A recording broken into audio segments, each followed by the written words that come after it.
Hello ನಮಸ್ಕಾರ, this is Ramesh. ಇವತ್ತು wanted to discuss about ಹೆಂಗೆ ಇದರಲ್ಲಿ ಕ್ಯಾಪಿಟಲ್ ಮಾರ್ಕೆಟ್ಸಲ್ಲಿ ಇನ್ವೆಸ್ಟರ್ ಇದಂತ ಬಂದಾಗ ಹೆಂಗೆ ಐಡೆಂಟಿಫೈ ಮಾಡೋದು, ಯಾವ ಕಂಪನೀಸನ್ನು ಐಡೆಂಟಿಫೈ ಮಾಡೋದು, ಯಾವ್ದು it's a good company to invest ಅಂತ ಹೆಂಗೆ ಗೊತ್ತಾಗುತ್ತೆ ಏನು ಅನ್ನೋದ್ರ ಬಗ್ಗೆ ಮಾತಾಡೋಕ್ಕೆ ಅಂತ wanted to spend this time. So ಇವಾಗ ಫಸ್ಟ್ ಆಫ್ ಆಲ್ ಇವಾಗ ಇನ್ವೆಸ್ಟಿಂಗ್ ಅಂತ ಇವಾಗ ಕ್ಯಾಪಿಟಲ್ ಮಾರ್ಕೆಟ್ಸ್ ಅಂತ ಬಂದರೆ ಅದರಲ್ಲಿ ಎರಡು ಸೈಡ್ ಇದೆ.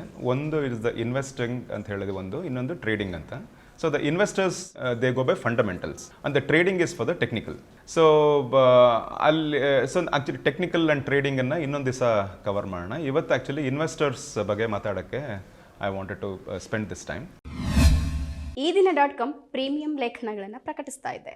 ಎಕ್ಸ್ಕ್ಲೂಸಿವ್ ಅನಿಸುವ ಸಂಗತಿಗಳು ಈ ಲೇಖನಗಳಲ್ಲಿ ಸಿಗುತ್ತವೆ. ಇವುಗಳನ್ನು ಓದೋಕ್ಕೆ ನೀವು ಚಂದಾದಾರರಾಗಿ.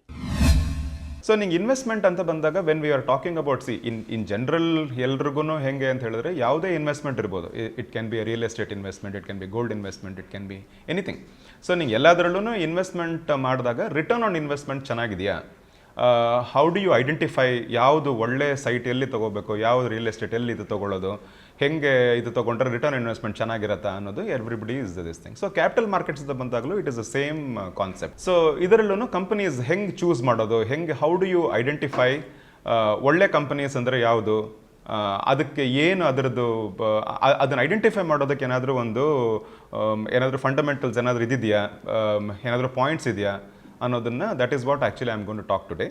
ಇದರಲ್ಲಿ ಏನಾಗುತ್ತೆ, ಆ್ಯಕ್ಚುಲಿ ಬೇಸಿಕಲಿ ಕೆಲವು ಜನಕ್ಕೆ ಆ್ಯಕ್ಚುಲಿ ಅವ್ರು ಇದು ಬೇಡ, ಇದ್ರ ಬಗ್ಗೆ ತುಂಬ ಹೋಗೋದು ಬೇಡ ಅಂತ ಹೇಳಿದ್ರೆ ಎರಡು ಆಪ್ಷನ್ ಇದೆ. ಒಂದು not going by the mutual funds, because mutual ಫಂಡಲ್ಲಿ ಇನ್ವೆಸ್ಟ್ ಮಾಡಿದ್ರೆ ಅದರಲ್ಲಿ SIP ಅಂತ ಮಾಡಿಬಿಟ್ಟು ಅದರಲ್ಲಿ ನಿಮಗೆ ಎಷ್ಟು ತಿಂಗಳ ವಾಟ್ ಎವರ್ ಇಟ್ ಇಸ್ 3,000, 5,000, 10,000, 20,000 ಏನು ಇನ್ವೆಸ್ಟ್ ಮಾಡ್ಕೋತಿರೋ ಮಾಡಿಬಿಟ್ಟು ಅಲ್ಲಿ ಫಂಡ್ ಮ್ಯಾನೇಜರ್ ಅಂತ ಹೇಳ್ಬಿಟ್ಟು ಒಬ್ಬರು ಇರ್ತಾರೆ. ದಟ್ ಪರ್ಸನ್ ಅವರು ಕರೆಕ್ಟಾಗಿ ಬೇರೆ ಬೇರೆ ಸೆಕ್ಟರ್ಸಲ್ಲಿ ಯಾವುದು ಒಳ್ಳೆ ಸೆಕ್ಟರ್ ಓಡ್ತಾ ಇದೆ, ಯಾವ ಸೆಕ್ಟರ್ಸಲ್ಲಿ ಯಾವ ಕಂಪನೀಸ್ ಚೆನ್ನಾಗಿದೆ ಅದೆಲ್ಲ ಐಡೆಂಟಿಫೈ ಮಾಡಿಬಿಟ್ಟು ಅದರಲ್ಲಿ ಅವರು they will start investing it on behalf of ಇವ್ರ SIP, ಇವ್ರ ಮ್ಯೂಚುವಲ್ ಫಂಡ್ ಓನರ್ಸ್. ಸೊ ಅದನ್ನು ಒಂದು ಬಿಗ್ ಅಮೌಂಟ್ ಅಂತ ಒಂದು ಕಲೆಕ್ಟ್ ಮಾಡಿಬಿಟ್ಟು ಅದರಲ್ಲಿ ಅದನ್ನು ಅವ್ರು ಇನ್ವೆಸ್ಟ್ ಮಾಡ್ಕೊಂಡು ಹೋಗ್ತಾರೆ. ಸೊ ಅದಕ್ಕೋಸ್ಕರ ನಿಮಗೆ ಪರ್ಟಿಕ್ಯುಲರ್ಲಿ ಆ್ಯಸ್ ಅನ್ ಇನ್ವೆಸ್ಟರ್ ನಿಮಗೇನು ಗೊತ್ತಾಗೋದೇ ಬೇಕಾಗಿಲ್ಲ, ಯಾವ ಕಂಪನಿ ಚೆನ್ನಾಗಿದೆ, ಯಾವ ಕಂಪನಿ ಹೆಂಗೆ ಓಡ್ತಿದೆ ಅದೆಲ್ಲ ಏನೂ ಬೇಕಾಗಿಲ್ಲ. You can just invest in mutual funds and then you can just rest easy. ಇಲ್ಲ ಇನ್ನೊಂದು ಅಪ್ರೋಚ್ ಏನಾಗ್ತಿತ್ತು ಅಂತ ಹೇಳಿದ್ರೆ ಇವಾಗ ಯಾವುದೇ ಒಂದು ಇನ್ವೆಸ್ಟ್ಮೆಂಟ್ ಮಾಡಬೇಕು, ಯಾವುದೇ ಒಂದು ಇದು ಕ್ಯಾಪಿಟಲ್ ಮಾರ್ಕೆಟ್ಸ್ ಅಂತ ಹೇಳಿದ್ರೆ ನಿಮ್ಗೆ ಅವಾಗ ಡಿಮ್ಯಾಟ್ ಅಕೌಂಟ್ ಇರಲೇಬೇಕು. ಇವಾಗ ಡಿಮ್ಯಾಟ್ ಅಕೌಂಟ್ ಅಂತ ಹೋದಾಗ ಎವ್ರಿ ಡಿಮ್ಯಾಟ್ ಇವರು ಅವರೇನೆ ನಿಮ್ಗೆ actually they will start giving you lot of calls. So ಆ ಕಾಲ್ಸಲ್ಲಿ ಅವರು ಕ್ಲಿಯರ್ ಆಗಿ ಅವ್ರು ಹೇಳ್ತಾರೆ, ಯಾವುದೋ ಒಂದು ಕಂಪನಿ ಹೆಸರು ಹೇಳ್ಬಿಟ್ಟು this is a good script to buy and ಇವಾಗ current market price is so and so, ಆಮೇಲೆ ಟಾರ್ಗೆಟ್ ಇಸ್ ದಿಸ್ ಮಚ್, ಆಮೇಲೆ then this is the stop loss ಅಂತ ಹೇಳ್ಬಿಟ್ಟು ಎಲ್ಲ they give you all the details. So ನೀವು ಅದನ್ನು ಇಟ್ಕೊಂಡ್ಬಿಟ್ಟು there are lot of people who will also invest based upon that. So ಅಂದರೆ ನೀವೇನು ಜಾಸ್ತಿ ರಿಸರ್ಚ್ ಮಾಡೋದು ಬೇಕಾಗಿಲ್ಲ, ಇದನ್ನ ಇಟ್ಕೊಂಡೇ ಮಾಡ್ಬೋದು. ಬಟ್ ಅದರಲ್ಲೂ ಏನಾಗುತ್ತೆ, ಅವ್ರು ಅಕಸ್ಮಾತ್ ಏನಾದರೂ ಒಂದು 10 ಚಾಯ್ಸಸ್ 10 ಆಪ್ಷನ್ಸ್ ಕೊಟ್ಟರೆ ನಿಮ್ಗೆ ಆ್ಯಕ್ಚುಲಿ ಆ 10 ನೀವು ಇನ್ವೆಸ್ಟ್ ಮಾಡಿದ್ರೇ you will win better. Because ಅದರಲ್ಲೂ ಏನಾಗುತ್ತೆ ಅಂತ ಹೇಳಿದ್ರೆ ಕೆಲವು ಅವ್ರು ಹೇಳಿದ ಥರ ಹೋಗೋದಿಲ್ಲ, ಕೆಲವು ಅವ್ರು ಹೇಳಿದ ಥರ ಹೋಗುತ್ತೆ. ಸೊ ಹಾಗಾಗಿ ನೀವು 10 ಇನ್ವೆಸ್ಟ್ ಮಾಡಿದ್ರೆ 6 7 will click and then 3 will not click. So over all average ಮಾಡ್ಕೊಂಡು ನಿಮಗೆ ಕರೆಕ್ಟಾಗಿ ವರ್ಕೌಟ್ ಆಗುತ್ತೆ. ಸೊ ನಿಮಗೆ ಅದು ಮಾಡೋದು ಬೇಕಾಗಿಲ್ಲ, ನಾನೇ ಐಡೆಂಟಿಫೈ ಮಾಡ್ತೀನಿ, ನಾನೇ ರಿಸರ್ಚ್ ಮಾಡ್ತೀನಿ, I will try to find out which is this thing ಅಂತ ಬಂದಾಗ that is the third thing which is what I am going to talk today. So ನಿಂಗೆ ಇದರಲ್ಲಿ ಏನಾಗುತ್ತೆ, ವಿ ಹ್ಯಾವ್ ಟು ಇವಾಗ ಫಸ್ಟ್ ಕ್ಯಾಪಿಟಲ್ ಮಾರ್ಕೆಟ್ಸ್ ಅಂತ ಬಂದಾಗ ಎಲ್ಲಿಂದ affect ಶುರು ಆಗುತ್ತೆ is from the global economy. So right from the global economy ಅಂತ ಹೇಳಿದ್ರೆ we are talking about the entire world. So in all the different ಕಂಟ್ರೀಸಲ್ಲಿ ಅವರೆಲ್ಲ ಏನು ಮಾಡುತ್ತಿರೋದ್ರೆ ಅವರೆಲ್ಲ ಏನಾದರೂ ಒಂದು ನಡೆದ್ರೆ ಅದ್ರದ್ದು ಒಂದು ಬಟರ್ಫ್ಲೈ ಎಫೆಕ್ಟ್ ಅಂತ ಹೇಳ್ಬಿಟ್ಟು ಅದಕ್ಕೆ ಇಂಡಿಯಾನಲ್ಲಿ it will have an impact on all the emerging markets. It will have an impact. So there is emerged markets are the developed nations ಅಂತ ಇದೆ, ಮತ್ತು ಆಮೇಲೆ developing nations are emerging nations. So emerging nations ಮೇಲೆ the developed ನೇಷನ್ಸ್ದು whatever happens ಅದರದ್ದು impact ಇಲ್ಲಿ ನಮಗೆ feel ಆಗುತ್ತೆ. ಸೊ ನಮ್ಮ ಇಲ್ಲಿಂದ ಮಾರ್ಕೆಟ್ಸ್ ಇಲ್ಲಿಂದು ಕಂಪನೀಸ್ಗೆ ಎಫೆಕ್ಟ್ ಆಗುತ್ತೆ, ಅವ್ರದ್ದು ಅರ್ನಿಂಗ್ಸ್ ಎಫೆಕ್ಟ್ ಆಗುತ್ತೆ, ಸೊ ಕನ್ಸಂಪ್ಷನ್ ಎಫೆಕ್ಟ್ ಆಗುತ್ತೆ, ಎಕ್ಸ್ಪೋರ್ಟ್ಸ್ ಎಫೆಕ್ಟ್ ಆಗುತ್ತೆ. So all of these things. So ಅದರಲ್ಲಿ ಒಂದು ಕೆಲವು examples is big events I am talking about. So war ಇರ್ಬೋದು. ಸೊ ಇವಾಗ ರೀಸೆಂಟಾಗೆ invasion of Russia on Ukraine. So ಅದಾದಾಗ then actually it will affect a lot of things, particularly the crude oil ಅದೆಲ್ಲ ಒಂದು ಸ್ವಲ್ಪ ಅಫೆಕ್ಟ್ ಆಗ್ಬಿಟ್ಟು ಮಿಕ್ಕಿದ other trade relations and all those things affect ಆಗುತ್ತೆ. ಅದರದ್ದು ರಿಲೇಟೆಡ್ ಸೆಕ್ಟರ್ಸ್, ಅದರದ್ದು ರಿಲೇಟೆಡ್ ಕಂಪನೀಸ್ಗೆ ಅಫೆಕ್ಟ್ ಆಗುತ್ತೆ. ಇನ್ನೊಂದು when you talk about, I wanted to also cover this Japanese yen arbitration. So this is something actually last time ಹೇಳಬೇಕು ಅಂತಿದ್ದೆ ವಿಡಿಯೋನಲ್ಲಿ, but I thought I will take this opportunity. So basically ಇದೇನಂತ ಹೇಳಿದ್ರೆ, ಇವರು investors ಏನು ಮಾಡ್ತಾರೆ, they take money from Japan, they take money from the Japanese banks and then they invest in other countries. So because ಅಲ್ಲಿ actually Japanese banks actually lend with a smaller interest rate. So ಹಾಗಾಗಿ ಇವ್ರಿಗೇನಾಗುತ್ತೆ, ಅದು ಚಿಕ್ಕ interest ರೇಟಿಗೆ ತೊಗೊಂಡ್ಬಿಟ್ಟು they take huge amount of money ಅಲ್ಲಿಂದ ತೊಗೊಂಡ್ಬಿಟ್ಟು they start investing in other countries ಎಲ್ಲಿ they get good return on investment. ಅವಾಗ when they have to pay the interest ಅಂತ ಬಂದಾಗ that is only a small portion of their returns. ಅದು ಬೇರೆ ಎಲ್ಲಿ invest ಮಾಡಿರ್ತಾರೋ ಅಲ್ಲಿಂದ ಒಳ್ಳೆ ರಿಟರ್ನ್ಸ್ ಬಂದಿರುತ್ತಲ್ಲ, ಅಲ್ಲಿಂದ ಒಂದು ಸ್ಮಾಲ್ ಪೋರ್ಷನ್ ಇಂಟ್ರೆಸ್ಟ್ ಪೇಮೆಂಟ್ ಕೊಟ್ಟರೆ ಸಾಕು.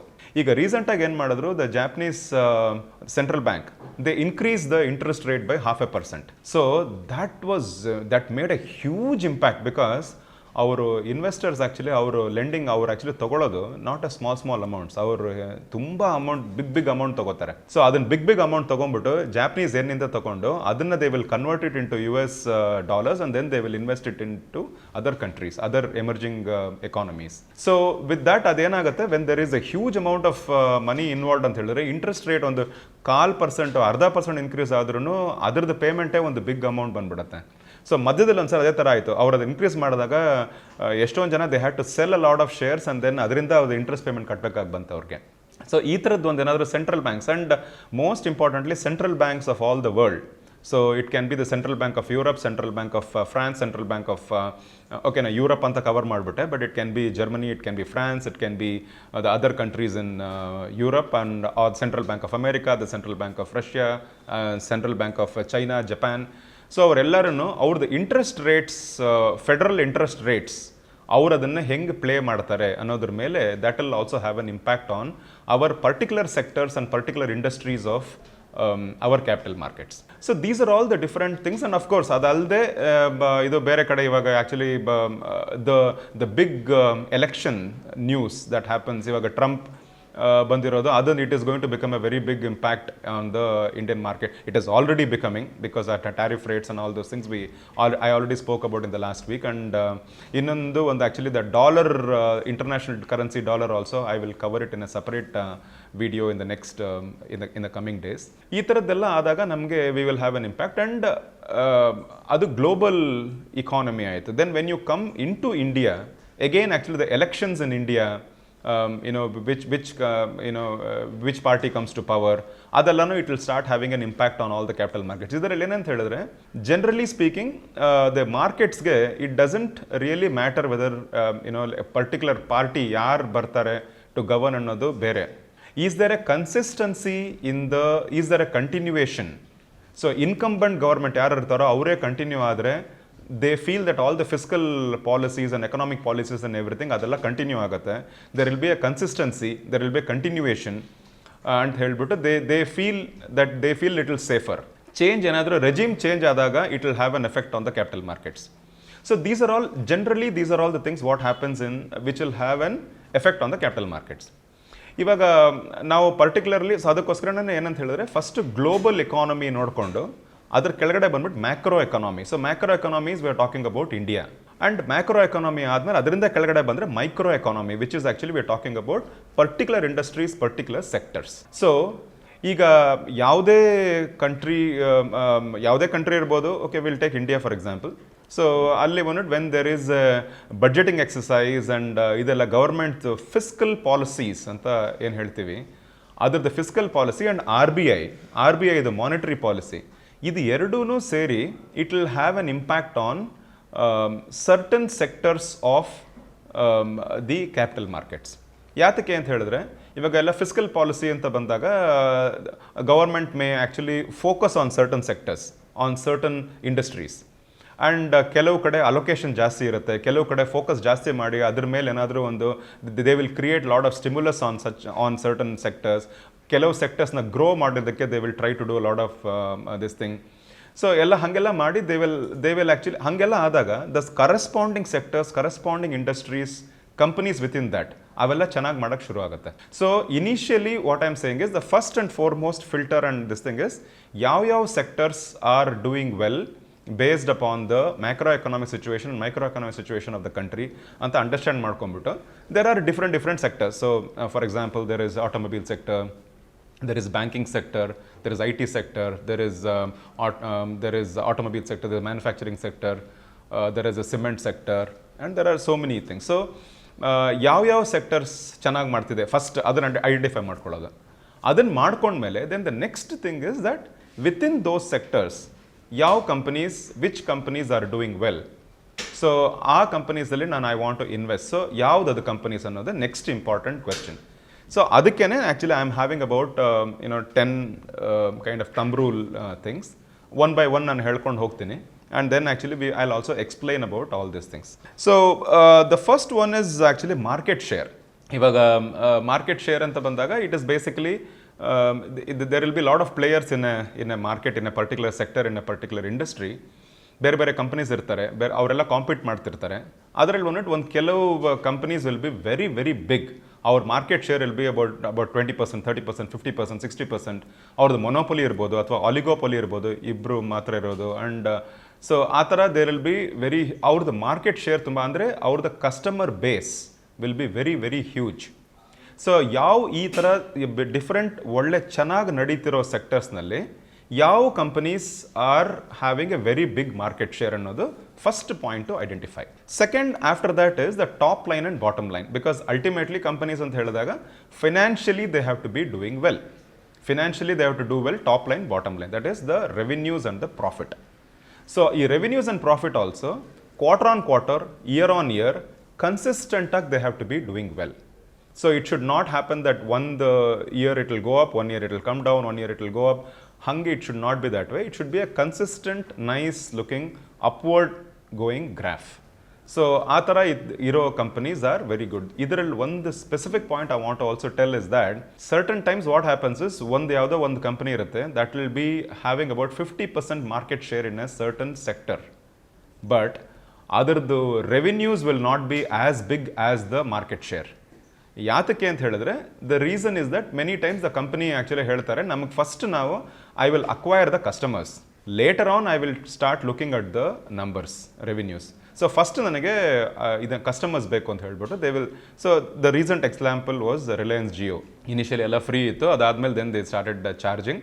So that is how it things go right. And even today WhatsApp and other things there are free. ಆ ಥರ ನಡೀತಾ ಬರುತ್ತೆ. So that is the next this thing. So ಇವಾಗ market ಶೇರಲ್ಲಿ again why ಅವ್ರು ಯಾತಕ್ಕೆ certain companies are doing very well, their market share is very good ಅಂತ ಹೇಳಿದ್ರೆ their product quality will be very good, their R&D will be very good, the technology will be the latest technology they will be using. ಆಮೇಲೆ their marketing ಚೆನ್ನಾಗಿರುತ್ತೆ, their sales and distribution ಚೆನ್ನಾಗಿರುತ್ತೆ, and then thereafter sales service and all those things will be good. So over all ಎಲ್ಲ ಚೆನ್ನಾಗಿರೋದ್ರಿಂದ their market share they will be having a very good market share. So ಈ ಥರದ್ದು ಯಾವ companies ಆ ಸೆಕ್ಟರ್ಸಲ್ಲಿ market share ಚೆನ್ನಾಗಿದೆ ಅಂತ identify ಮಾಡಿಕೊಂಡು ಅದರದ್ದು ಟಾಪ್ ಲೈನ್ ಬಾಟಮ್ ಲೈನ್ ಹೆಂಗಿದೆ ಅಂತ ನೋಡಿಕೊಂಡು ಬರೋದು.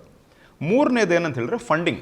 ಸೊ ಈ ಕಂಪನೀಸ್ಗೆಲ್ಲ ಫಂಡಿಂಗ್ ಹೆಂಗಾಗಿದೆ ಅಂತ ಫಸ್ಟ್ ಇಂಪಾರ್ಟೆಂಟ್ಲಿ ನೋಡಬೇಕು. ಫಂಡಿಂಗ್ ಅಂತ ಬಂದಾಗ there are 2 components. So one is a debt component and second is the equity component. So ನಿಮ್ಗೆ ಡೆಟ್ ಕಾಂಪೊನೆಂಟ್ ಅಂತ ಹೇಳಿದ್ರೆ you go to a bank or you go to a financial institution, you go to NBFCs. ಎಲ್ಲಿಗೆ ಹೋದ್ರು ಅವರು they will lend money. So based upon your projections and your balance sheet projections, profit and loss projections ಎಲ್ಲ ತೋರಿಸ್ಬಿಟ್ಟು ನಿಮಗೆ if you give A very good report then ಅದನ್ನ basis ಮೇಲೆ they will give you loan. But ಆ debt that is called debt. So ಆ debt will have a cost of debt ಅಂತ ಒಂದಿದೆ. Cost of debt could be interest. ನನಗೆ ಇಷ್ಟು interest 13%, 15% ನನಗೆ interest ಕೊಡ್ಬೇಕು ನನಗೆ ಅಂತ ಹೇಳಿ that will be the cost of debt. ಅದನ್ನು ನೀವು year on year you have to pay that one, and then 5 years later or 10 years later whenever it is principal also cover ಮಾಡಬೇಕು, ಅದನ್ನು ವಾಪಸ್ ಕೊಡಬೇಕು. ಸೊ ಆ ಥರ ಇರುತ್ತೆ. ಅದನ್ನು ನಿಮ್ಮ ಕಂಪನಿ ವೆದರ್ ಯುವರ್ ಕಂಪನಿ ನಿಮಗೆ ಪ್ರಾಫಿಟ್ ಬರ್ತಿದೆಯೋ ಲಾಸ್ ಬರ್ತಾ ಇದೆಯೋ, ಇದು ಡೆಟ್ ತೊಗೊಂಡ್ಮೇಲಂತೂ ಅದರದ್ದು ಇಂಟ್ರೆಸ್ಟ್ ಪೇಮೆಂಟ್ ರೆಗ್ಯುಲರ್ ಆಗಿ ಇದ್ದೇ ಇರುತ್ತೆ. The other thing is equity. So equity is investment in the company. And ಅವ್ರೇನು ಹೇಳ್ತಾರೆ ಅಂತ ಹೇಳಿದ್ರೆ ನನಗೆ ಎವ್ರಿ ಇಯರ್ ನನಗೆ ಇಂಟ್ರೆಸ್ಟ್ ಬೇಕು ಆ ಥರದ್ದೆಲ್ಲ ನಾನು ಕೇಳಲ್ಲ. Company should grow from whatever stage to the next stage, and ನಮಗೆ we want to take profits from the company, from the investment this thing ಅಂತ ಹೇಳಿ. ಅವ್ರು ಹೆಂಗೆ ನೋಡ್ತಾರೆ, ಅವ್ರು ಯಾತಕ್ಕೆ ಇದು ಮಾಡ್ತಾರೆ ಅಂತ ಹೇಳಿದ್ರೆ ಅವ್ರದ್ದು ಆ್ಯಕ್ಚುಲಿ ಕಾಸ್ಟ್ ಆಫ್ ಈಕ್ವಿಟಿ ಅಂತ ಬಂದರೆ ಅಲ್ಲಿ the formula is risk free returns plus risk premium ಅಂತ ಬರ್ತದೆ. ರಿಸ್ಕ್ ಫ್ರೀ ರಿಟರ್ನ್ ಅಂದರೆ ಏನು ಈಸ್ ನಥಿಂಗ್ ಬಟ್ ಯಾವ್ದಾರ ಒಂದು ಕಂಪನಿದು ಯಾವ್ದಾರ ಒಂದು if they have a treasury bond, so ಅದರಲ್ಲಿ ಇನ್ವೆಸ್ಟ್ ಮಾಡಿದರೆ ಅಲ್ಲಿ ಒಂದು 6% ಏನಾದರೂ you will get returns from there. But ಅಲ್ಲೇ ಮಾಡ್ಕೊಬಿಟ್ಟು ಅವ್ರು ಸುಮ್ಮನೆ ಇದ್ಬಿಟ್ಟಿದ್ರೆ ಅದು 6% ರಿಟರ್ನ್ ಬಂದರೆ ಅದರಿಂದ ಏನಾಗುತ್ತೆ, ಇನ್ಫ್ಲೇಷನ್ ಒಂದು 5% ಇರುತ್ತೆ, ಆಮೇಲೆ ಟ್ಯಾಕ್ಸ್ ಮಿಕ್ಕಿದ್ದು ಹೋಗುತ್ತೆ, so it becomes even Stevens. So ನಿಂಗೆ ಅದ್ರ ಬದಲು ನಿಂಗೆ ಏನಂತ ಹೇಳಿದ್ರೆ ಆ 6% ಇಲ್ಲಿ ಇನ್ವೆಸ್ಟ್ ಮಾಡೋದ್ರ ಬದಲು let me invest in some other place ಅಂತ ಹೇಳಿ ದೇ ವಿಲ್ ಐಡೆಂಟಿಫೈ. ಸೊ ಆ ಸಮ್ ಅದರ್ ಪ್ಲೇಸ್ ಇನ್ವೆಸ್ಟ್ ಮಾಡಂಗಿದ್ರೆ ನಾನು ರಿಸ್ಕ್ ತೊಗೋತಿದ್ದೀನಿ, ಆ ರಿಸ್ಕ್ ಕರೆಕ್ಟಾಗಿ ನನಗೆ I want to get some premium.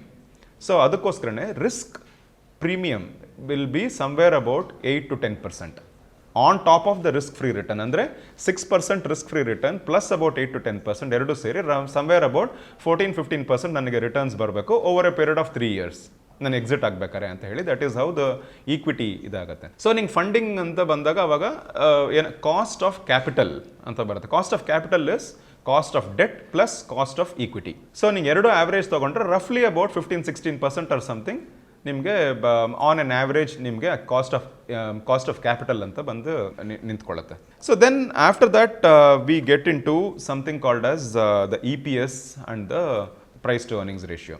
So the EPS ನಾನು ಲಾಸ್ಟ್ ಇದರಲ್ಲೂ ಮಾತಾಡಿದ್ದೆ. So that EPS is actually the reality of the company. So earnings per share. So what is, so ಅಂದರೆ ನೆಟ್ ಇನ್ಕಮ್, ನಿಮ್ಗೆ ಏನು net income ಏನು generate ಆಗ್ತಿದೆ that is divided by the equity. So that is what actually is the reality, and every shareholder this is the real earnings. So that is what is the real earnings of the company. But ಅದೇನಾಗುತ್ತೆ, if you observe actually ಒಂದು ಕಂಪನಿದು EPS actually ಒಂದು 10 ಇರುತ್ತೆ. But when you look at the market it will be trading at about 100. So ಇದು ಯಾತಕ್ಕೆ ಹಿಂಗೆ ಅಂತ ಹೇಳಿದ್ರೆ, ಬಿಕಾಸ್ ಇನ್ವೆಸ್ಟರ್ಸ್ಗೆ they see a potential growth in the company.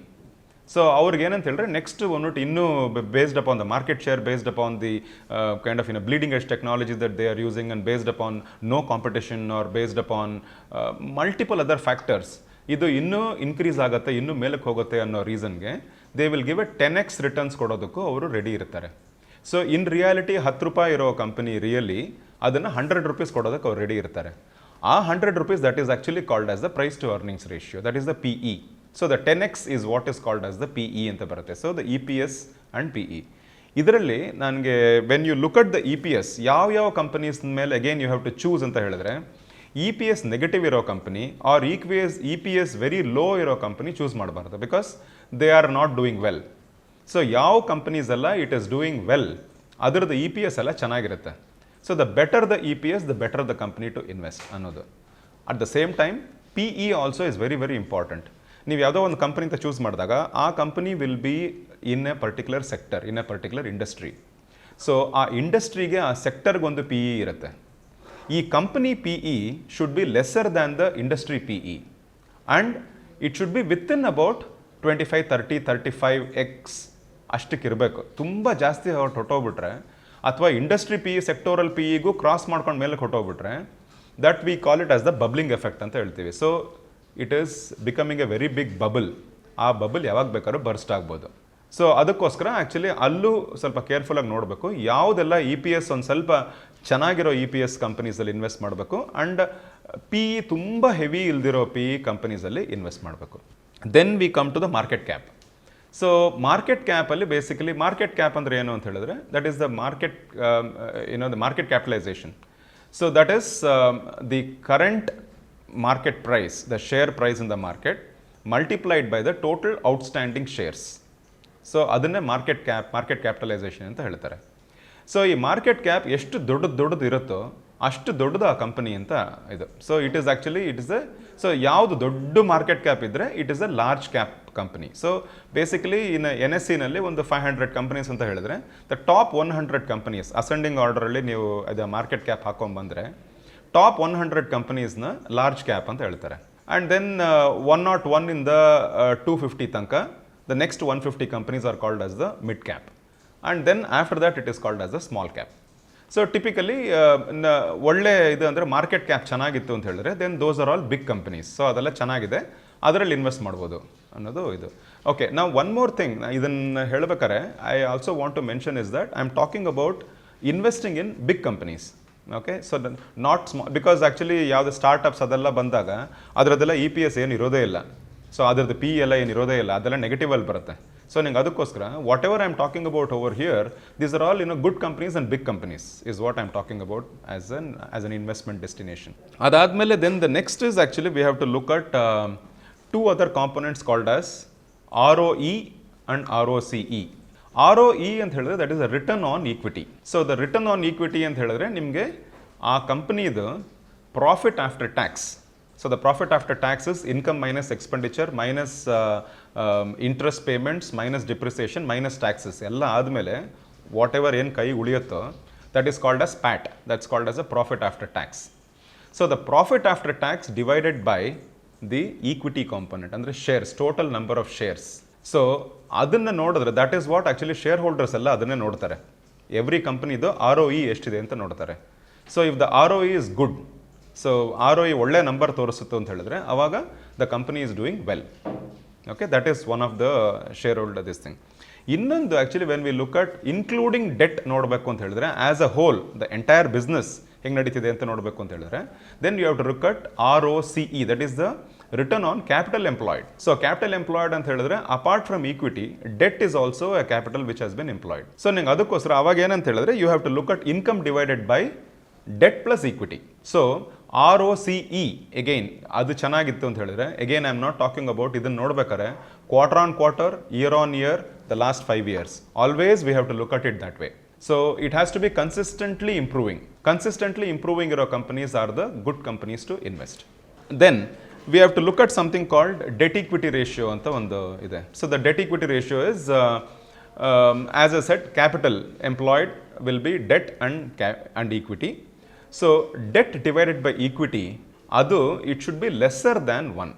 Lesser than 1 andre ಏನು, debt component should be lesser than the equity component. So ಅಂದರೆ ನೀವು ಜಾಸ್ತಿ ಆ್ಯಕ್ಚುಲಿ ಡೆಟ್ ಜಾಸ್ತಿ ತೊಗೊಳ್ದೆ ಈಕ್ವಿಟಿ ಕಾಂಪೊನೆಂಟ್ ಜಾಸ್ತಿ ತೊಗೊಂಡಿದ್ರೆ ಅವಾಗ it will be lesser than 1. So ಆ ಥರ ಇರೋ ಕಂಪನೀಸ್ನೇ ಇನ್ವೆಸ್ಟರ್ಸ್ ಪ್ರಿಫರ್. ಓಕೆ, ಅದನ್ನು ಹೇಳಿ actually I want to also touch up on one more this thing called as leveraging debt ಅಂತಲೂ ಒಂದಿದೆ ಅದಕ್ಕೆ ಅಸೋಸಿಯೇಟೆಡ್ ಆಗಿ. So leveraging debt, so basically ಏನಾಗುತ್ತೆ, ಡೆಟ್ ಇರೋ ಇದು ಕಂಪನೀಸನ್ನ ಜನರಲಿ ಇನ್ವೆಸ್ಟರ್ಸ್ ಪ್ರಿಫರ್ ಮಾಡಲ್ಲ. ಸೊ ಅದು ಆ್ಯಕ್ಚುಲಿ ಕಂಟ್ರಿಗೂ ಅನ್ವಯಿಸುತ್ತೆ. ಸೊ ಆ್ಯಕ್ಚುಲಿ ಡೆಟ್ ಇರೋ ಕಂಟ್ರೀಸ್ ಇವಾಗ US-ಗೆ $18 trillion or $20 trillion debt is there. So ಇಂಡಿಯಾಗೆ ಹ್ಯೂಜ್ ಅಮೌಂಟ್ ಆಫ್ ಡೆಟ್ ಇದೆ. ಸೊ ಅದೇ ಥರ ಡೆಟ್ ಇರೋ ಕಂಪನೀಸ್ನ ಜನರಲಿ ಇನ್ವೆಸ್ಟರ್ಸ್ ಪ್ರಿಫರ್ ಮಾಡೋದಿಲ್ಲ. ಡೆಟ್ ಕಡಿಮೆ ಇರಲಿ, ಈಕ್ವಿಟಿ ಪೋರ್ಷನ್ ಜಾಸ್ತಿ ಇರಲಿ ಅಂತ ಅವ್ರು ನೋಡ್ತಾರೆ. ಅದು ಯಾತಕ್ಕೆ ಅಂತ ಹೇಳಿದ್ರೆ ಎಗೇನ್ ಇಟ್ ಇಸ್ ಬಿಕಾಸ್ ನಿಮಗೆ ಕಂಪ್ನಿ ಲಾಸಲ್ಲಿ ಓಡ್ತಾ ಇದ್ರೂ ನೀವು ಆ್ಯಕ್ಚುಲಿ ಇಂಟ್ರೆಸ್ಟ್ ಪೇಮೆಂಟ್ ಮಾಡಲೇಬೇಕು. ಆ್ಯಂಡ್ ಆಮೇಲೆ ನೀವು ಏನು ಇದು ತೊಗೊಂಡಿದ್ದೀರೋ ಲೋನ್ ಡೆಟ್ ತೊಗೊಂಡಿದ್ದೀರೋ ಅದನ್ನು ಕ್ಲಿಯರ್ ಮಾಡಲೇಬೇಕು ಇನ್ 5 years or 10 years time. So ಹಾಗಾಗಿ ನೀವು ಡೆಟ್ ಕಾಂಪೊನೆಂಟ್ ಕಡಿಮೆ ಇರಲಿ ಅಂತ ನೋಡ್ತಿರ್ತಾರೆ. But at the same time debt ಹಾಗಾದ್ರೆ ತೊಗೊಳ್ಳೇಬಾರ್ದಾ ಅನ್ನೋದು ಒಂದು ಇದಿದೆ. ಅಲ್ಲೇ ಲೆವರೇಜಿಂಗ್ ಡೆಟ್ ಅಂದ್ಬಿಟ್ಟು ಒಂದು ಇದಿದೆ. ಸೊ ಅಲ್ಲಿ ಬೇಸಿಕಲಿ ಏನು ಹೇಳ್ತಿದ್ದೀನಿ ಅಂತ ಹೇಳಿದ್ರೆ the cost of capital, that is the cost of debt. ಇವಾಗ 15% ಲೆಟಸ್ಸೇ ಯಾವುದೋ ಒಂದು ಇದು financial institution says 15% is the cost of my. So ನನ್ನ ಹತ್ರ ದುಡ್ಡು ತೊಗೊಂಡ್ರೆ ನಾವು ಇದು ಲೋನ್ ತೊಗೊಂಡ್ರೆ 15% you have to give interest ಅಂತ ಹೇಳಿ. ಬಟ್ ಇವಾಗ ನಿಮ್ಮ business, if your business is able to generate an revenue of about 25 to 30% profit ಅಂತ ಹೇಳಿದ್ರೆ, ಅಂದರೆ 35% ಪ್ರಾಫಿಟ್ ಜನರೇಟ್ ಮಾಡಿದ್ರೆ 15% ಆ್ಯಕ್ಚುಲಿ ನೀವು ಇಂಟ್ರೆಸ್ಟ್ ಪೇಮೆಂಟ್ ಕೊಟ್ಟರು 20% ಉಳಿಯುತ್ತೆ ನಿಮಗೆ. ಸೊ ಹಂಗಿರ್ಬೇಕಾದ್ರೆ ನಿಮ್ಮ ROCE which is the return on capital employed, so ಅದು ಇಫ್ ಇಟ್ ಇಸ್ ಅಬೌಟ್ 35% ಇತ್ತು ಅಂತ ಹೇಳಿದ್ರೆ you can easily go for a debt, that is not a problem. So because as long as the cost of capital is lesser than the return on capital employed. So that is one part. Then I will go back to something called pricing power ಅಂತ ಒಂದಿದೆ. So pricing power ಇದ್ರ ಬಗ್ಗೆ actually Warren Buffett had spoken about this. So ಇವಾಗ ಏನಾಗುತ್ತೆ, in an economy you have the supply demand and equilibrium price. So typically ಏನಾಗುತ್ತೆ ಅಂತ ಹೇಳಿದ್ರೆ price increase ಆದಾಗ ಡಿಮ್ಯಾಂಡ್ ಕಡಿಮೆ ಆಗಿಬಿಡುತ್ತೆ ಅನ್ನೋದು ಒಂದು ಥಿಯರಿ. ಬಟ್ ಪ್ರೈಸ್ ಇನ್ಕ್ರೀಸ್ ಮಾಡಿದ್ರೂ if the company is able to continue showing the similar sales or top line increase ಮಾಡ್ಕೊಂಡು ಹೋಗ್ತಾ ಇದೆ ಅಂತ ಹೇಳಿದ್ರೆ ಆ ಕಂಪನೀಸ್ ಆಕ್ಚುಲಿ ಅದರದ್ದು efficiency is very very good. So ಅವರು they have perfected the you know the business operations ಅಂತ ಒಂದು ಇದು. ಸೊ ಅದಕ್ಕೋಸ್ಕರ ಈವನ್ ಆಕ್ಚುಲಿ ಅವ್ರ ಪ್ರೈಸ್ ಇನ್ಕ್ರೀಸ್ ಮಾಡಿದ್ರು, ಅವ್ರದ್ದು ಪ್ರಾಡಕ್ಟ್ ಪ್ರೈಸ್ ಇನ್ಕ್ರೀಸ್ ಮಾಡಿದ್ರು ಅವ್ರ ಟಾಪ್ ಲೈನ್ ಇನ್ಕ್ರೀಸ್ ಆಗ್ತದೆ, ಬಾಟಮ್ ಲೈನ್ ಇನ್ಕ್ರೀಸ್ ಆಗ್ತಾ ಇದೆ. ಸೊ ಆ ಥರ companies actually is a very good. So they do not have an price elasticity of ಡಿಮ್ಯಾಂಡ್ನ ಕ್ರಾಸ್ ಮಾಡ್ಕೊಂಡು ಹೋಗಿದ್ದಾರೆ ಆ ಕಂಪನೀಸ್ ಅನ್ನೋದು, that is an important parameter. So ಈ ಥರ ಇರೋ companies also are very very good for investment. Then I come to the last 2 portions, that is actually the dividend portion. So ಇವಾಗ companies actually ಇವಾಗ equity investment ಮಾಡಿರೋರಿಗೆ ಅವ್ರಿಗೆ ಏನಂತ ಹೇಳಿದ್ರೆ 3 years or 5 years later when they exit out of this thing ಅವಾಗ ಮಾತ್ರನೇ ಅವ್ರಿಗೆ ದುಡ್ಡು ಸಿಗುತ್ತೆ. But when they are invested in the company ಅವ್ರಿಗೆ ಅವಾಗ ಏನು ಸಿಗುತ್ತೆ ಅಂತ ಹೇಳಿದ್ರೆ dividend portion are given to them. So profit after ಟ್ಯಾಕ್ಸ್ನಲ್ಲಿ ಏನು ಬರುತ್ತೋ ಪ್ಯಾಟ್, ಅದರಲ್ಲಿ a portion of the PAT is actually given away as dividends. So ಆ ಪೋರ್ಷನ್ ಆ್ಯಕ್ಚುಲಿ ಏನು ಮಾಡಬೇಕು ಅಂತ ಹೇಳಿದ್ರೆ EPS growth ಒಂದು ತಗೋಬೇಕು last 5 yearsದು earnings per share growth, and then you have to look at the dividend payout growth. So ಇದು ಎರಡೂನು if it is matching, then again it is a very good company to invest in. And then again dividend payout ratio ಅಂತ that is the last component. So that is dividend divided by PAT, ಅಂದರೆ how much percentage of the profit after tax is given as a dividend ಅನ್ನೋದು, that is another this thing. So ಇದೂನು consistent ಆಗಿ last 5 years ತಗೊಂಡು ನೋಡಿದ್ರೆ if it is regularly going up, if it is regularly, they are consistently maintaining a certain percentage of the profit ಅಂತ ಹೇಳಿದ್ರೆ those are again very good companies. So let me just recap what we talked about. So first I talked about the market share. Second I said the top line and bottom line. Third I said how the company is funded ಅಂತ ನೋಡಬೇಕು, cost of capital we have to check. Fourth is EPS and the PE, that is earnings per share and then the price to earnings ratio. 5 is market cap. 6 is ROE and ROCE, return on equity and return on capital employed. 7 is the debt equity ratio. 8 is the leveraging the debt. 9 is the pricing power. So the pricing power where elasticity of demand na cross ಮಾಡ್ಕೊಂಡು ಹೋಗಿರೋ companies. Then the dividend payout and dividend payout ratio. So ಇದನ್ನೆಲ್ಲಾನು if ಈ fundamentals, ಈ parameters ಇದೆಯಲ್ಲ, when you look at all this parameters for certain companies, if they are doing well, if they are actually ಅದೆಲ್ಲ ಚೆನ್ನಾಗಿದ್ರೆ those are the companies to invest in. ಇವಾಗ ಇದನ್ನು ಹೆಂಗೆ ಕಂಡುಹಿಡಿಯೋದು, ಹೆಂಗೆ ಇದು ಮಾಡೋದು ಅಂತ ಹೇಳಿದ್ರೆ 2 ಥರ ಅಪ್ರೋಚ್ ಮಾಡ್ಬೋದು. ಒಂದು ಏನಂತ ಹೇಳಿದ್ರೆ ಇವಾಗ ಆ್ಯಕ್ಚುಲಿ ಡಿಮ್ಯಾಟ್, ನಾನು ಆವಾಗಲೇ ಹೇಳಿದೆ, demat itself will keep giving some call. So ಒಂದು 4 ಡಿಮ್ಯಾಟ್ ಇವರು ಏನೇನು ಕಾಲ್ಸ್ ಕೊಡ್ತಿದ್ದಾರೋ ಒಂದು 4-5 ಕಂಪನೀಸ್ದು ಬಂದ್ಬಿಟ್ಟು ಅವ್ರು ಕಾಲ್ಸ್ ಕೊಟ್ಟಿರ್ತಾರೆ. ಸೊ ಅದು 4 × 4 ಅಂದರೆ 16 ಕಂಪನಿ ಆಯಿತು.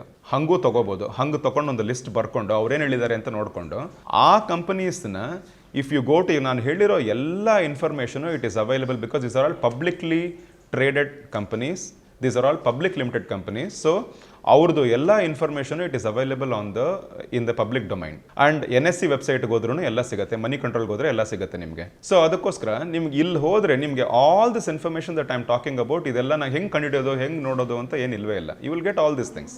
ಸೊ ಇದನ್ನು ಬಂದು ನೀವು ಹಂಗೆ ಚೆಕ್ ಮಾಡಿಕೊಂಡು ನೋಡ್ಕೋಬೋದು ಯಾವುದೆಲ್ಲ ಚೆನ್ನಾಗಿದೆ ಕಂಪನೀಸ್, ಎಲ್ಲಿ ಇನ್ವೆಸ್ಟ್ ಮಾಡ್ಬೋದು ಅಂತ ಅದು ನೋಡ್ಕೋಬೋದು. ಇಲ್ಲ ಅನದರ್ ಅಪ್ರೋಚ್ ಇಸ್ ದಟ್ ನೀವು ಒಂದು ಸರ್ಟನ್ ಸೆಕ್ಷನ್ಸ್, ಒಂದು ಸರ್ಟನ್ ಸೆಕ್ಟರ್ಸ್ ತೊಗೊಳ್ಳಿ, ಸರ್ಟನ್ ಇಂಡಸ್ಟ್ರೀಸ್ ತೊಗೊಳ್ಳಿ, ಅದರಲ್ಲಿ ಒಂದು 5-6 ಸೆಕ್ಟರ್ಸ್ ತೊಗೊಂಡ್ಬಿಟ್ಟು 6 ಸೆಕ್ಟರ್ಸ್ ಚೆನ್ನಾಗಿ ಓಡ್ತಿರೋ sectors based upon the current macro economic fundamentals ತೊಗೊಂಡು ಅದರಲ್ಲಿ ಈಚ್ ಸೆಕ್ಟರಲ್ಲಿ ಬಂದ್ಬಿಟ್ಟು ಒಂದು 4 ಒಳ್ಳೊಳ್ಳೆ ದೊಡ್ಡ ಕಂಪನೀಸ್ ನಿಮ್ಗೆ ಗೊತ್ತಿರೋ ಕಂಪನಿ ಅದನ್ನೆಲ್ಲ ಬರ್ಕೊಂಡು ಅದ್ರ ಬೇಸಿಸ್ ಮೇಲೆ you just go and check up the market share, the market cap, the ROE, ROCE, the EPS, the PE, the dividend payout ratio, ಎಲ್ಲಾನು liquidity, then you have debt to equity ratio, ಎಲ್ಲಾನು will be available over there. So ಇದನ್ನೆಲ್ಲ check ಮಾಡ್ಕೊಂಡ್ರೆ then you will find out actually which are good companies in that ಅಂತ check ಮಾಡ್ಕೋಬಹುದು. ಇದರಲ್ಲಿ ನಾನು generally ಎಲ್ಲರಿಗೂ advice ಏನು ಮಾಡ್ತೀನಿ ಅಂತ ಹೇಳಿದ್ರೆ, when you are starting to invest in the capital markets ಅಂತ ಹೇಳಿದ್ರೆ ಫಸ್ಟ್ ಒಂದು 3 ತಿಂಗಳು actually you just do something called paper trading. So paper trading ಅಂತ ಹೇಳಿದ್ರೆ ನೀವು ಜಸ್ಟ್ ಐಡೆಂಟಿಫೈ ಮಾಡ್ಕೊಳ್ಳೋದು, ಯಾವುದಾದ್ರೂ ಒಂದು ನಿಮ್ಮದೇ ರಿಸರ್ಚ್ ಒಂದು ಮಾಡಿ ಇದನ್ನು ಐಡೆಂಟಿಫೈ ಮಾಡಿ ಈ ಕಂಪನಿ ಚೆನ್ನಾಗಿದೆ. ಓಕೆ, ಇವಾಗ ಫಾರ್ ಎಕ್ಸಾಂಪಲ್ HDFC ಅಂತ ತಿಳ್ಕೊಳ್ಳಿ, HDFC ಬ್ಯಾಂಕ್ ಇವಾಗ 1720 ಏನೋ ಇದೆ ಇವಾಗ. ಸೊ ಅದನ್ನು ಬಂದ್ಬಿಟ್ಟು ಇವಾಗ so it has got a good potential to grow in the next 3 months. So it will go to 2000 ಅಂತ ನಿಮ್ಗೆ ಅನ್ಸುತ್ತೆ based upon certain research that you have done. Okay, ಅಥವಾ ಅದಿರ್ಬೋದು, ಅಥವಾ S B I is about 727 rupees today, ಅಥವಾ L&T which is about 3200 rupees in the industry today, in the capital markets today. So ಆ ಥರ ICICI Bank which is 1250 rupees today. So ಇದನ್ನೆಲ್ಲ identify ಮಾಡ್ಕೊಂಡ್ಬಿಟ್ಟು this actually can potentially go up ಅಂತ ಹೇಳಿ. I am again talking about only long positions. So I am not talking about shorting here. So that is totally a different concept. Let's not get into that and confuse ourselves. So ನಾವು long positions ಅಂತ ನೋಡಿದಾಗ ಯಾವ್ಯಾವ್ದೆಲ್ಲ ಇದು ತಗೊಂಡ್ಬಿಟ್ಟು ಅದನ್ನು later on ಚೆನ್ನಾಗಿ ಹೋಗುತ್ತೆ ಅಂತ ನಿಮ್ಗೆ ಅನಿಸಿದ್ದು based upon all these research, all these parameters ಅದನ್ನು ಬರೆದಿಟ್ಕೊಂಡ್ಬಿಟ್ಟು ಯು ಕ್ಯಾನ್ ಸೇ ಇವತ್ತೇನು ಡೇಟು, ಇವತ್ತು February 12th. So February 12th ನಾನು 100 shares ಆಫ್ ICICI ಬ್ಯಾಂಕ್ ತೊಗೊಂಡೆ, or 100 shares of HDFC bank ತೊಗೊಂಡೆ ಅಟ್ ದಿಸ್ ರೇಟ್. ಓಕೆ, ಆಮೇಲೆ 3 ತಿಂಗಳು ಬಂದ್ಬಿಟ್ಟು you just check how the price keeps going. ಅದಾದಮೇಲೆ ನಿಮ್ಮ ಅನಿಸಿಕೆ ಪ್ರಕಾರನೇ ಆ್ಯಕ್ಚುಲಿ ಒಂದು 3 ತಿಂಗಳಲ್ಲೇ ಒಂದು if it is going up, going by 15%, 10% ಏನೋ ಹೋಯ್ತು ಅಂತ ಹೇಳಿದ್ರೆ ಆವಾಗ then actually whatever you have thought about all this things are working ಅಂತ ಅರ್ಥ ಆಯಿತು. But at the same time there is one disclaimer is that ಏನಾದರೂ ಒಂದು ದೊಡ್ಡ ಈವೆಂಟ್ ಒಂದು ಅದರ ಮಧ್ಯೆ ನಡೆದುಬಿಟ್ರೆ, ಯಾವುದೋ ಒಂದು actually if there is if the current government which is running in the centre, if it suddenly loses some 3 or 4 states, or if something else major happens, some famine, something big, something happens, adella it can affect a lot of other companies. But when everything else is constant, okay, then all these parameters more or less will work fine. So ಇದನ್ನು check ಮಾಡಿ ನೋಡಿ. ಇದನ್ನೊಂದು ಇದು paper trading actually at least about 3 to 6 months, 3 to 5 months ಮಾಡಬೇಕು. ಅಂದರೆ ಅಷ್ಟು ತನಕ ನೀವು ದುಡ್ಡು ಏನು ನೀವು ಸ್ಪೆಂಡ್ ಮಾಡ್ತಿಲ್ಲ. You are basically trying to write down in your book that ನಾನು ಇದನ್ನು ಇಷ್ಟಕ್ಕೆ ಕೊಂಡ್ಕೊಂಡೆ, ಆಮೇಲೆ ಯಾವತ್ತಾದರೂ ಒಂದಿನ ನಾನು ಇಷ್ಟಕ್ಕೆ ಮಾರಿದೆ, ಹಂಗೆ ಮಾಡ್ಕೊಂಡ್ಬಿಟ್ಟು ಆಮೇಲೆ you will have paper profit at some point of time. ಅದು ನೋಡಿಕೊಂಡು if that is working out well for you, then basically ಏನಂತ ಹೇಳಿದ್ರೆ ಯು ವಿಲ್ ಬಿಕಮ್ ಸ್ವಲ್ಪ ಒಂದು ಕಾನ್ಫಿಡೆನ್ಸ್ ಬರುತ್ತೆ. ನಾನು ಇದ್ರ ಮೇಲೆ ಇವಾಗ ಇನ್ಮೇಲೆ ನಂದು ರಿಸರ್ಚ್ ಎಲ್ಲ ಕರೆಕ್ಟಾಗಿ ನಡೀತಾ ಇದೆ, I will start investing further ಅಂತ ಹೇಳಿ you will go that way. So that is what I wanted to share today. So I hope this will be useful for you. Try ಮಾಡಿ ನೋಡಿ. Okay, thank you very much. ಮತ್ತಷ್ಟು ವಿಶೇಷ ವಿಡಿಯೋಗಳನ್ನು ನೋಡಲು ಮತ್ತು ಹೊಸ ವಿಡಿಯೋಗಳ ಬಗ್ಗೆ ತಿಳಿಯಲು EDina.com ಯೂಟ್ಯೂಬ್ ಚಾನೆಲ್ ಸಬ್ಸ್ಕ್ರೈಬ್ ಮಾಡಿ ಮತ್ತು ಬೆಲ್ ಐಕಾನ್ ಕ್ಲಿಕ್ ಮಾಡಿ.